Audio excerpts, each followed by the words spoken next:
USA ने fourth flight को Costa Rica, जो कि सेंट्रल अमेरिका की कंट्री है, उसके अंदर लैंड करवाया है। वहां पे सभी से आज भी रिक्वेस्ट करते हैं कि वहां पे आप पढ़ने के लिए जाइए। अतिथि देवो भव के लिए वो भी बैठे हैं, उनका भी पर्पज़ है कि आप हमारी कंट्री में आए, हमारा कल्चर को एक्सेप्ट करें। जब हम लोग इस तरीके से अनएथिकल वे से उस कंट्री के अंदर भेजते हैं तो किसी भी कंट्री के पास राइट है आपको वापस भेजने का। कोस्टारिका के अंदर फोर्थ फ्लाइट को लैंड कर दिया गया। 5 फेब को फर्स्ट फ्लाइट आई थी जो कि 104 जन को लेके आई थी। 15 फेब को फ्लाइट आई थी जो 119 लोगों को लेके आई थी, और 16 फरवरी को आई थी जो 112 लोगों को लेके आई थी।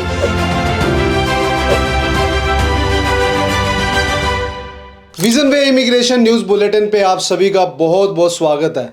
सबसे हॉट टॉपिक चल रहा है कि जो डंकी रूट से यूएसए पहुंचने वाले कैंडिडेट्स को यूएसए वापस भेज रहा है उनकी होम कंट्रीज़ के अंदर। हम लोग भी आपको टाइम टू टाइम अपडेट दे रहे हैं, और उस टाइम टू टाइम अपडेशंस में हम लोग सभी से अपील कर रहे हैं, अगर कोई वापस आ भी रहा है तो परिवार से हमारी संवेदना है, और साथ में हम सभी को रिक्वेस्ट करते हैं कि USA is not a last destination for us. कोई घबराने की ज़रूरत नहीं है। अगर एक प्रॉब्लम आती है तो उसके सॉल्यूशंस भी आते हैं।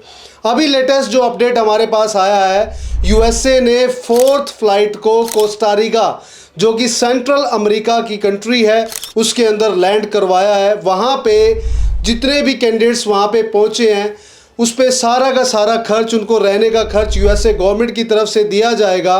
बट वो जो सेंट्रल अमेरिका के अंदर जो कोस्टारिका कंट्री है वो प्रेजेंट है इस टाइम पे निकारागुआ और पनामा के जंगलों के बीच में। वहाँ पे उनको रखा जाएगा जब तक उनके इमिग्रेशंस क्लियर नहीं हो जाती। जितने भी सेंट्रल एशिया से पर्सन्स गए हैं उनको उनकी होम कंट्री वहाँ से इनवाइट करेंगी, वहाँ से बुलाएंगी।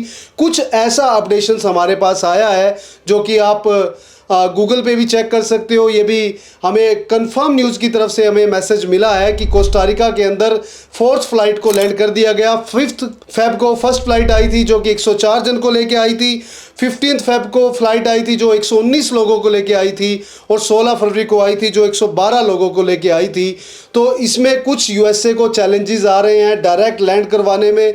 अब उन्होंने सॉल्यूशन निकाला है कि सेंट्रल अमेरिका के अंदर जो कोस्टारिका कंट्री है, जो कि निकारागुआ एंड पनामा के जंगलों के बीच में पड़ती है, वहाँ पे उनको लैंड रखा जाएगा।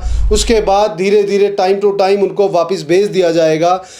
पिछले 17 साल से हम लोग इस प्रोफेशन में हैं। हम लोगों ने कभी भी स्टूडेंट्स को जब हमने भेजा है तो कभी भी ये नहीं कहा कि आप वहाँ जाके इल्लीगल हो जाओ। सभी से आज भी रिक्वेस्ट करते हैं कि वहाँ पे आप पढ़ने के लिए जाइए। अतिथि देवो भव के लिए वो भी बैठे हैं, उनका भी पर्पज़ है कि आप हमारी कंट्री में आए, हमारा कल्चर को एक्सेप्ट करें। जब हम लोग इस तरीके से अनएथिकल वे से उस कंट्री के अंदर भेजते हैं तो किसी भी कंट्री के पास राइट है आपको वापस भेजने का। तो ऐसा रास्ता ना चुने, सेफ रास्ता चुने, ड्यूरेबल रास्ता चुने, जहाँ से हम लोग अपने परिवार को मिल पाएँ, परिवार से बात कर पाएँ, और अपने परिवार के साथ मिल के अपनी फ्यूचर की जर्नी को तय कर पाएँ। मेरी आप सभी से गुजारिश है कि डंकी रूट को हम लोग बाय बाय बोले।